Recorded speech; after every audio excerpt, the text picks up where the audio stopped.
पंचकुला में हरियाणा के मुख्यमंत्री नायब सिंह सैनी ने किसानों के हित में घोषणा करते हुए कहा कि प्रदेश में पिछले कुछ दिनों से आगजनी की घटनाओं से हुए फसलों के नुकसान की भरपाई सरकार करेगी। अभी तक लगभग 801 एकड़ में नुकसान की जानकारी मिली है। उपायुक्तों को निर्देश दिए गए हैं कि वे इन घटनाओं की रिपोर्ट लें और नुकसान का आकलन करें। इसके अलावा कुछ स्थानों पर किसानों को पशुधन की हानि या कोई अन्य नुकसान भी हुआ है, उसकी भरपाई भी सरकार करेगी। मुख्यमंत्री ने किसानों से अपील की कि वे उपयुक्त कार्यालय में जाकर अपने नुकसान के संबंध में आवेदन करें ताकि जल्द से जल्द मुआवजे का पैसा उनके खातों में डाला जा सके। किसानों को किसी प्रकार की चिंता करने की जरूरत नहीं है।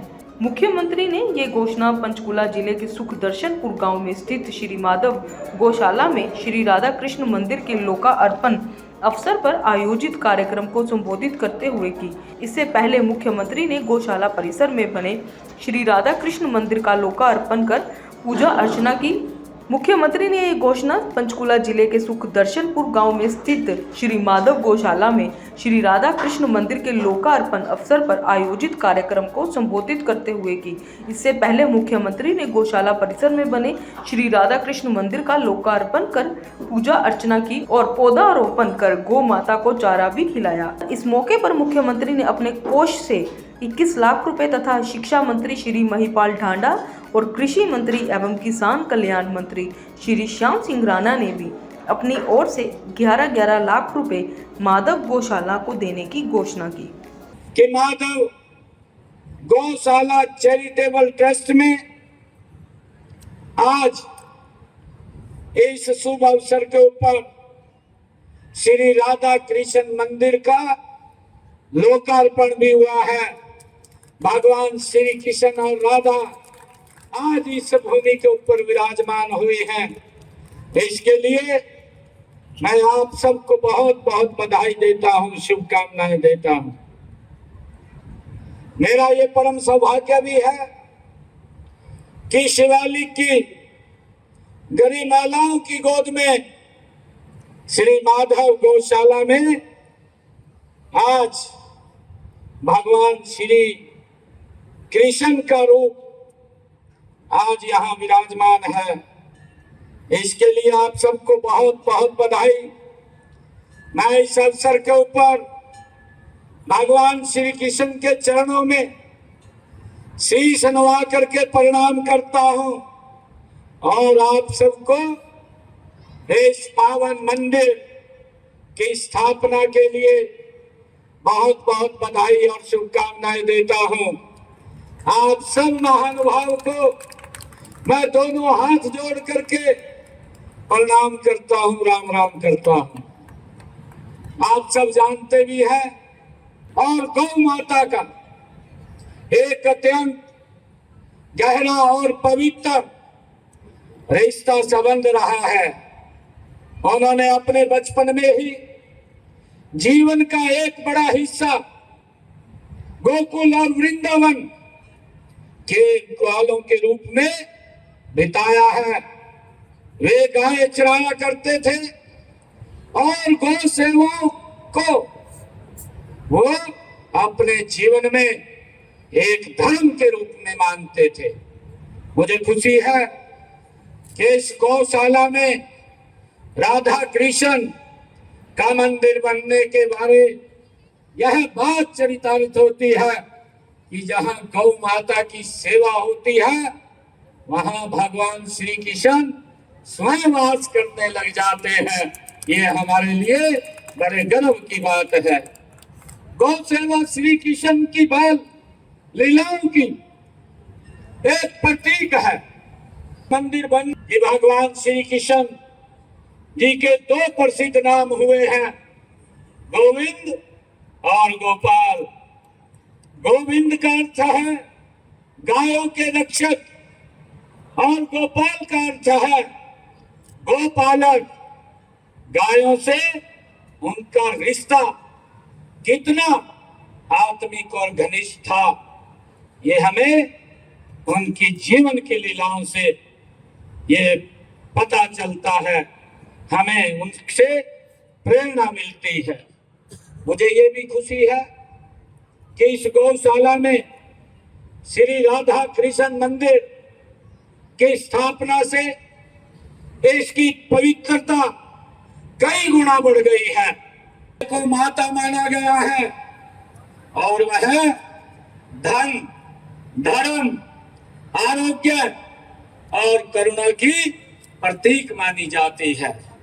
श्री कृष्ण जी स्वयं इस भावना के प्रतीक बने कि उन्होंने यह सिखाया कि गौ माता का सम्मान करना धर्म, मानवता और प्रकृति का सम्मान करना है। ये हम सब के लिए बड़े गर्व की बात है कि श्री कृष्ण जी का जीवन हमें यह सिखाता है कि गौ सेवा एक योग्य है, एक ऐसा कर्म है जो आत्मा को प्रभु के करीब लाता है। उन्होंने दिखाया है कि जब हम प्रकृति, पशु और समाज के साथ करुणा से पेश आते हैं तो हम सच्चे अर्थों में धर्म के मार्ग पर आगे चलते हैं। ये केवल गायों से ही नहीं, बछड़ों से भी अत्यधिक स्नेह करते थे। उनकी लीलाओं में गोवत्सों को गले लगाना, उनके साथ खेलना, यह सब दर्शाता है कि प्रेम और करुणा केवल मनुष्यों तक सीमित नहीं बल्कि समस्त जीवों के लिए होनी चाहिए। ये भगवान श्री कृष्ण के लीलाओं से हमें सीखने को मिलता है। मुझे खुशी है कि माधव गौशाला में स्थापित इस मंदिर में आकर लोग शांति, प्रेम और भक्ति का अनुभव करेंगे। इस राधा कृष्ण की भक्ति हमारी भारतीय संस्कृति का हृदय है। यह हमें सिखाती है कि जीवन का मूल्य प्रेम, करुणा और सेवा में ही निहित है। इस मंदिर के माध्यम से हम अपनी भावी पीढ़ियों को अपनी सांस्कृतिक जड़ों से जोड़ रहे हैं। यहाँ होने वाले भजन, संध्या और अन्य धार्मिक आयोजनों हमारे समाज में एकता और सद्भाव को बढ़ावा देंगे। राधा कृष्ण का प्रेम और भक्ति का रिश्ता हमें ईश्वर के प्रति निस्वार्थ समर्पण का मार्ग ये दिखाता है। यह मंदिर केवल एक पूजा स्थल नहीं होगा बल्कि यह एक आध्यात्मिक और सामाजिक केंद्र के रूप में भी ये कार्य करेगा। मुझे खुशी है कि जब मैं आज माधव गौ हूं, मैं हरियाणा एक ऐसा प्रदेश है जहां गौ माता को मां के समान पूजा जाता है। गौ माता की सेवा करने के जिन्होंने बहुत ही कीमती समय में से समय निकाल करके उन्होंने अपना यहाँ पर समय दिया और इस मंदिर को लोकार्पण किया, मंदिर का लोकार्पण किया। तो आज मैं समझता हूँ इस गौशाला को जब हमें ये 4 एकड़ जमीन अलॉट हुई थी, वैसे ये गौ चरान की जमीन है और 21 एकड़ जमीन जो है वो गौ चरान की है। आदरणीय मुख्यमंत्री जी, जैसा कि मुझे जानकारी है, आपको भी पता है कि गौ चरान की जमीन के ऊपर गौ सेवा के अलावा और कोई कार्य हो नहीं सकता। हम आपको विश्वास दिलाते हैं कि जैसा अभी वीरेंद्र जी ने कहा कि यदि ये गौ चरान की जमीन माधव गौशाला को दे दी जाएगी तो निश्चित तौर पर हरियाणा प्रदेश में सबसे सुंदर गौशाला उसका निर्माण हम यहाँ पर कर पाएंगे और गांवों के लिए चारा जो गौचरान की जमीन के ऊपर हम बीज सकते हैं उसको हम बीजने में सफल होंगे ताकि गायों को अच्छा चारा मिल सके।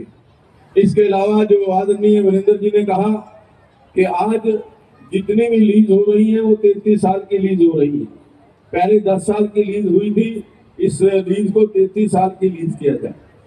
आदरणीय मुख्यमंत्री जी, आपने जो गौ सेवा के लिए एक व्रत लिया है कांग्रेस के शासन के अंदर केवल 40 करोड़ रुपए का बजट होता था गौ सेवा के लिए, और 2 करोड़ का अभी, और आज 540 करोड़ रुपए का बजट गाय की सेवा के लिए आदरणीय मुख्यमंत्री जी ने किया है। ये मैं समझता हूँ सभी गौभक्तों के लिए, गौ सेवकों के लिए बड़ी बहुत एक अहम बात है कि हमारे मुख्यमंत्री भी मुख्य रूप से गौ सेवक है। गौ की रक्षा करने के लिए विभिन्न कदम उठाए गए हैं। गायों को कोई भी उसकी हत्या न कर सके, उसको रोकने के लिए स्थान स्थान के ऊपर गौ सेवक अपना काम करते हैं। आदरणीय मुख्यमंत्री जी, क्योंकि बहुत सारे वक्ता हैं और हमारे में सम्मानीय सभी वक्ता हैं, मैं आपका ज्यादा और समय न लेता हुआ एक महान कार्य, एक महान उद्देश्य के निमित्त यहाँ सभी एकत्रित हुए। मुझे ध्यान है इस प्रदेश में गौएं 2014 से पहले जिस तरह सड़कों पर घूमती थी, कभी किसी सरकार ने इसकी परवाह नहीं की। पहली बार आदरणीय नरेंद्र मोदी जी के नेतृत्व में जब इस देश में और इस प्रदेश में, हरियाणा प्रदेश में मनोहर लाल जी की सरकार बनी, तो हमने हरियाणा की विधानसभा में पहला कानून बनाया कि एक तो गौ को आवारा पशु नहीं, बेसहारा पशु, और इस बेसहारा पशु को सड़कों पर किसी भी कीमत पर ना फिरने दिया जाए, इसकी कोई व्यवस्था की जाए। तो याद है मुझे कि हरियाणा में पहली बार भारतीय जनता पार्टी की सरकार में एक गौशाला में शेड बना के देने का काम शुरू हुआ, और पहली बार कोई फंड, चाहे हम विधायक थे, हमारे पास विधायक निधि नहीं, मगर हमारे को जो डी प्लान का पैसा मिलता था, उस डी प्लान के पैसे में से भी हमने करोड़ों करोड़ों रुपए दिया, किसी गौशाला में 21, किसी में 31, ताकि इन बेसहारा पशुओं के लिए हम लोग कुछ शेड बना सके। भला वो माननीय मनोहर जी का, माननीय नायक सैनी जी का, कि इन्होंने एक मुश्त निर्णय लिया कि गाय के लिए स्पेशल एक बजट का प्रावधान किया गौशालाओं के लिए, जो कभी आज से पहले था ही नहीं। और अब उन गौशालाओं का जब बजट में प्रावधान किया, तो हर गौशाला में हर साल लाखों रुपए उनके चारे के लिए भेजने की व्यवस्था अगर देश में किसी प्रदेश में है तो वो हरियाणा प्रदेश में है। इसके लिए मैं आदरणीय मुख्यमंत्री जी का अभिनंदन करता हूँ, स्वागत करता हूँ कि मुख्यमंत्री जी, ये एक भी गौ हमारी सड़क पे ना रहे, और इसके लिए मैं आप सबका भी बहुत अभिनंदन स्वागत करता हूँ कि समाज के बगैर हम लोग इस कार्य को पूरा नहीं कर सकते।